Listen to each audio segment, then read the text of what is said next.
ফিলিস্তিনের গণহত্যাকে স্বীকৃতি দিতে ইসরায়েলি কুখ্যাত সামরিক নীতিগুলোর অনেক কিছুই ধীরে ধীরে সামনে আসছে। খোদ ইসরায়েলি সংবাদপত্র হারেতসের একটি নতুন প্রতিবেদনে তেমনই তথ্য তুলে ধরা হয়েছে। সংবাদপত্রটি বলছে, ইসরায়েল গত অক্টোবরে ফিলিস্তিনি প্রতিরোধ যোদ্ধাদের ইসরায়েলি বিরোধী অভিযান শুরুর পরে পুনরায় হ্যানিবল ডাইরেক্টিভ সক্রিয় করে। ইসরায়েলের এই তথাকথিত হ্যানিবল ডাইরেক্টিভ ফিলিস্তিনের দখলকৃত অঞ্চলগুলোর দক্ষিণ অংশকে বিধ্বংসী অঞ্চলে পরিণত করেছে, বিশেষ করে গাজাকে মাটির সাথে মিশিয়ে দিয়েছে। এখন জন্ম সনদ দিয়ে খোলো বিকাশ স্টুডেন্ট অ্যাকাউন্ট। নিজের বিকাশ নিজে কর। বলে রাখা ভালো, হ্যানিবল ডাইরেক্টিভ হলো একটি কুখ্যাত ইসরায়েলি সামরিক নীতি, যা ফিলিস্তিনি প্রতিরোধ যোদ্ধাদের হাতে ধরা পড়া বা বন্দী হওয়া থেকে বাঁচাতে নিজ সেনাদের কিংবা অবৈধ ইসরায়েলি বসতি স্থাপনকারীদের হত্যা করার অনুমতি দেয় এমন একটি নীতি। সহজ ভাষায় যা হচ্ছে ধরা পড়ার আগে মরে যাওয়া।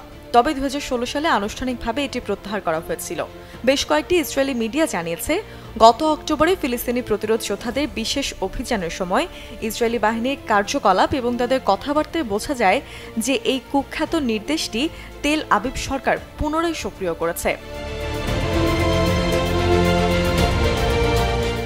রবিবার হারেতসে প্রকাশিত এক প্রতিবেদনে বলা হয়েছে, 7 অক্টোবর অপারেশন আল আকসা ফ্লাড শুরু করা ফিলিস্তিনি প্রতিরোধ যোদ্ধাদের হাতে ধরা পড়া এড়াতে প্রয়োজনে শাসক বাহিনীকে তাদের নিজস্ব সেনা এবং বেসামরিক লোকদের হত্যা করার নির্দেশ দেওয়া হয়েছিল। ইসরায়েলি সেনাবাহিনীর সিনিয়র ও মধ্যম পদমর্যাদার সেনা এবং অফিসারদের কাছ থেকে পাওয়া নথি ও বক্তব্য থেকে গাজা বিভাগের দক্ষিণ কমান্ড এবং জেনারেল স্টাফদের কাছ থেকে প্রাপ্ত আদেশের একটি সিরিজ প্রকাশ করেছে হারেতস। সেখানে বলা হয়েছে, 7 অক্টোবর সংঘাত শুরুর পরপরই ঘটা করে গাজা ও আশপাশের বিভিন্ন পয়েন্টে হ্যানিবল পদ্ধতির ব্যবহারের নির্দেশ দেওয়া হয়।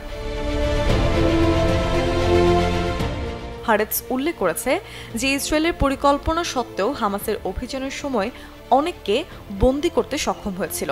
যদিও পরে জানা গেছে, সেদিন মারা যাওয়া 1200 ইসরায়েলিদের মধ্যে অনেকেই ইসরায়েলি বাহিনীর হাতে নিহত হয়েছিল।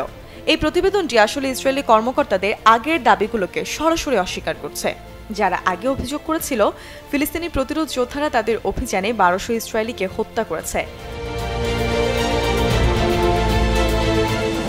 হারেতস বলেছে, হ্যানিবল নির্দেশিকা প্রথম জারি করা হয়েছিল 7 অক্টোবর সকাল 7টার কিছু পরে, কারণ তারা নিশ্চিত করতে চেয়েছিল কোনো ইসরায়েলি সেনাকে হামাস যেন জিম্মি করতে না পারে। যখন নির্দেশটি সক্রিয় করা হয়েছিল, তখন অনেক বেসামরিক মানুষ খোলা জায়গায় ছড়িয়ে ছিটিয়ে ছিল, কারণ সেদিন হাজার হাজার ইসরায়েলি নোভা মিউজিক ফেস্টিভ্যালে অংশ নিয়েছিল। এর আগে দ্য ক্রেডল এক প্রতিবেদনে নিশ্চিত করে বলেছিল যে ইসরায়েলি বাহিনীর হেলিকপ্টারগুলো নোভা কনসার্টে অংশগ্রহণকারীদের হত্যা করেছে, যাদের মধ্যে অনেককে ক্ষেপণাস্ত্র এবং উচ্চ ক্যালিবার ইনসেন্ডিয়ারি মেশিন গানের আগুনে জীবন্ত পুড়িয়ে দেওয়া হয়েছিল।